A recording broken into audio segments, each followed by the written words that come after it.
we're gonna welcome another incredible, profound, wise woman here to our stage. That I am so excited for you to experience the extraordinary insight of this woman, the path that she has led, the stand that she is. I'm so excited to welcome to you the beautiful and wise Carole Blackburn. Yay, Carole!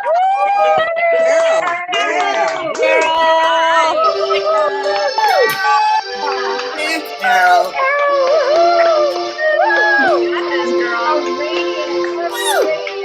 You look fabulous. Fabulous. Yes. Bring it, Carole. This is a story about a woman, a mom of two very young kids. She had a husband who was a business owner and the financial provider of the family. They lived in a beautiful waterfront home with spectacular views. Their house was carefully curated because this was their forever home. Becoming a mom was something that she always wanted as a young woman, but she also saw herself in other roles of her life. The CEO or the head of a company, to be a leader in her community, to do impactful work that had deep meaning, to travel and to experience cultural endeavors. So here she is in late 2008, at the age of 35, a wife, a mother, and a home provider, the CEO of her family. Staying at home was a privilege that she knew she had. While her husband worked, she took care of it all. She cooked the meals, she did the laundry, the play dates were planned, the house was clean, their appointments booked, their social calendar was filled. She took care of it all, and she did it with grace, and she was good at it. She was well organized. She did what every mother should do, because this is how a family is taken care of. From the outside, this was a picture-perfect life. But from the inside, she suffered in a silent shame. She felt angry and resentful, and she was grieving the loss of who she was. Where did I go? But she internalized all of this pain because shame and guilt would quiet her down, because she should be grateful for what she has. One evening while she was making dinner for her family, she got a call from her husband who had told her that that he wouldn't be home for dinner and not to wait up again. She lost track of how many times she would sit at that dinner table by herself with her children. And as she hung up the phone, she glanced down at herself and her oversized t-shirt and her baggy jogging pants, hair in a messy bun, and she burst into tears. She wasn't sure where this well of emotion was coming from, but she started to question herself. How did I get here? Where did I lose track of that once ambitious and courageous woman? How did I give up so much of who I was in order to feel so alone in this life right now? But again, that shame, that guilt, it crept in and it silenced her. You should be happy about what you have. You need to stay quiet. Those were the words that she used to suppress herself. The woman in this story, as you can tell, probably gave away a piece of who she was little by little, and I'm sure you can relate to that. She lives in many of us here. She lived in me. This is my story, and this was the beginning of the greatest transformation of my life. None of what I described to you happened overnight. This was a slow-moving, gradual, passive change that took place over years. Now that I know better, this has been taking place over generations. What I witnessed with my mom growing up and other female role models that I have in my life, and what society tells us how we need to act and how we need to be, I realized that I had slowly given away my power, little by little. It was unintentional. I believe as women, we are conditioned to act and behave in a certain way. We are taught, and dare I say, we are bred to be the nurturers of our families and to assume the primary role of the caregiver, of the home provider, to bolster up everyone and everything around us, and to absolutely take the back seat as we manage our lives ahead of us. We witness this from our mothers and our grandmothers. We are taught to put ourselves last, to take those hopes, those dreams, those goals, and we put them on a shelf and they stay there until maybe someday we'll get back to them. We abandon who we are. For me, it took the total dismantling of my then picture perfect life to really open my eyes. I went through a great period of internal work, hard work, to finally remove the blinders and to see that passionate, strong woman who knows she's a phenomenal mom, but also wants to do great things for herself in the world. It took 2 years of life-altering change to recognize that the cracks in my marriage were beyond repair. So after a divorce, I had full custody of my children. We moved out of that picture-perfect house and into a cozy townhome that we called our own. I started a new career after being out of the workforce for nearly 5 years and finally released those material possessions that once held stature in that life. And let me tell you, I was happy to see it go. This was the beginning of something new. This was a clean slate, a fresh start. It didn't come easy, and there was a lot of hard work that had to go into it. I'm not going to lie.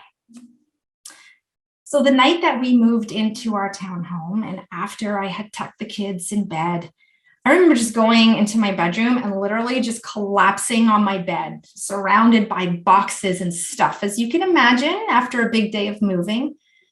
And I was just staring up at the ceiling. And a conversation that I had with a then friend of mine forced its way into my mind. How are you going to manage this on your own, Carole? You're a single mother now, and it's going to be challenging. Those words rang through my ears, and I felt and I knew I was being stereotyped as a single, miserable mother who's going to struggle. The conversation initially made me angry, but for some reason that night, it gave me energy. It fueled me to change. It fueled me to be better. I did not want to accept the victim role or the stereotype of the single mother. But let me point out something to you. This is another way that we as women have been conditioned to believe that the dream life that society bolsters up and makes such a glorified experience, that if we don't have that, then we're in scarcity. Going against the grain of what other people think we should be living or how we should be living our lives truly exposes the dysfunction in our society. Why is it that so many women today do not know who they are in their own lives? Why is it that sacrificing pieces of who you are is expected in order to have it all? Why can't we just have those moments of clarity, those honest moments of clarity, to begin to search for what we truly want without shame and before a personal life crisis happens, just like mine? We are taught to act in a supporting role. We are taught to behave in a certain way, to play small, to stand back and just watch it all unfold. And all the while, you got to put a smile on your face and act like everything is great. Too many women live in complete overwhelm. There's an internal chaos as we're trying to live up to these outside expectations, trying to live up to this world that is glorified. And we're not listening to our deep knowing. Our intuition is being stuffed down, the wisdom that you have inside you. We have been passed the torch from generations before us, from our grandmothers and our mothers, bless them. But now it's time to extinguish that flame and reignite the woman that we are, the person that you are. This is a wake-up call for us now, today, in this moment, not only for our daughters and our granddaughters. We deserve to get back to that girl who once held those dreams, those passions and ambitions. The highly sought after dream that you should be searching for lives inside of you. It's just a matter of uncovering it all. No longer can we abandon ourselves to the expectation that society says that we need to live up to. We need to be okay with exploring our own needs, our wants, and our desires. You can have it all, whatever that looks like for you. And you can have that with confidence and self-acceptance, and without having to justify why you need to make room for yourself in your own life. When I got to that place, when I was living in my truth, doors of opportunity started to fly open for me. And I was aligned with it. They were aligned with me. So today, I stand before you, a happy woman, a strong single mother, an entrepreneur, and a leader to hold space for other women who are on their own personal journey to rediscovering who they are. I finally took the weight off of my own shoulders and said no to the expectations and yes to me. Surrendering to yourself can unlock the woman that is living inside of you that maybe you've been struggling to find. Liberation and freedom that I found today gave me my power back. I reclaimed it. And I harnessed that in order to pass that on to my son and my daughter, who are now teenagers. I am rewriting the dream. So I want to leave you with this. Where are you in your own life? Where do you fit into the world around you? Can you hear your deep wisdom calling you back? Are you willing to be curious about what it would look like, what it would feel like to create the change that you need in order to have a life that is robust and fulfilling? Not someday, not when everybody else in your life has what they need in order to move on, but here, now, today, in this moment. Thank you. Oh my gosh. Yes. Yes. Yes. Nailed it, Carole.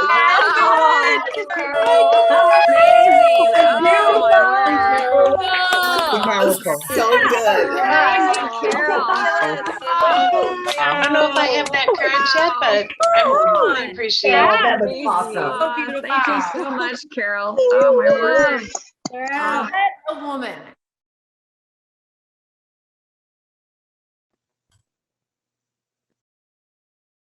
Okay. Wow, Carole. Glorious. Absolutely glorious. I would love to invite who would love to lean in and provide celebration for Carole. And the chat room has just been going crazy too, Carole. Oh So my you gosh. have to go. I will. Carole, your face, voice, equally vibrant, as is now this life you represent, this vibrant life that you are issuing like a promise to all of us and to any woman who hears your voice. I loved it.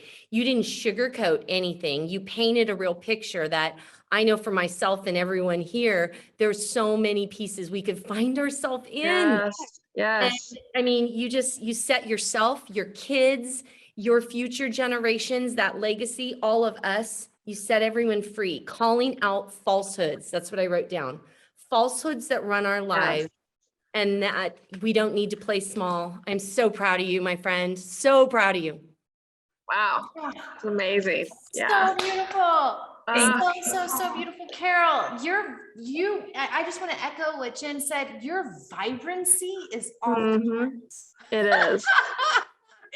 the light within you, the power, the love, the way that you're deep, the deep well of the knowing of your worth and your power, it just exudes from you. It is so magnetic and charismatic. And it is we talk in this work, everyone, about the importance of content plus essence.